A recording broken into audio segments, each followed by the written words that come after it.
ভাষা সৈনিক, লেখক ও গবেষক আহমদ রফিকের মরদেহে শেষ শ্রদ্ধা জানাচ্ছেন সকল শ্রেণী পেশার মানুষ, বিভিন্ন রাজনৈতিক, সাংস্কৃতিক ও সামাজিক সংগঠনও। সকাল 11টায় তার মরদেহ কেন্দ্রীয় শহীদ মিনারে নিয়ে আসা হয়। শ্রদ্ধা নিবেদন শেষে শোভাযাত্রার মধ্য দিয়ে আহমদ রফিকের মরদেহ ইব্রাহিম মেডিকেল কলেজে নিয়ে যাওয়া হবে। সেখানে রেখে দেওয়া হবে তার মরদেহ। মেডিকেল শিক্ষার্থীদের গবেষণার জন্য তিনি মরণোত্তর দেহ দান করে গেছেন। বৃহস্পতিবার রাত 10টা 12 মিনিটে বারডেম হাসপাতালে 96 বছর বয়সে মৃত্যুবরণ করেন আহমদ রফিক। মৃত্যুর আগে তিনি কিছুদিন লাইফ সাপোর্টে ছিলেন। আহমদ রফিকের জন্ম 1929 সালের 12 সেপ্টেম্বর ব্রাহ্মণবাড়িয়ায়। ভাষা আন্দোলনে অংশগ্রহণের কারণে তার ঢাকা মেডিকেল কলেজের ইন্টার্নশিপ বাতিল করা হয়। এরপর তিনি লেখালেখি ও গবেষণায় মনোনিবেশ করেন।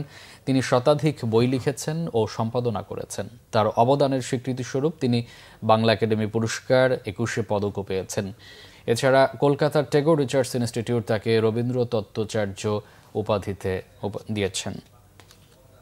দর্শক, কেন্দ্রীয় শহীদ মিনারে সর্বসাধারণের শ্রদ্ধা জানাচ্ছেন ভাষা সৈনিক আহমদ রফিকের মরদেহে। সেখানে আছেন আমাদের রিপোর্টার নাবিল জাহাঙ্গীর। সরাসরি যাচ্ছি তার কাছে। নাবিল, ভাষা সৈনিক আহমদ রফিকের মরদেহে শ্রদ্ধা জানাতে এখন কারা আছেন শহীদ মিনারে, কি বলছেন তারা? সর্বস্তরের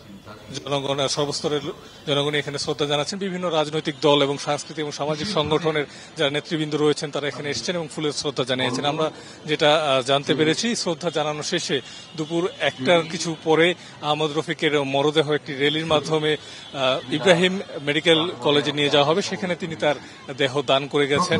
সেখানে শিক্ষার্থীরা তার এই দেহ আহমদ রফিক তিনি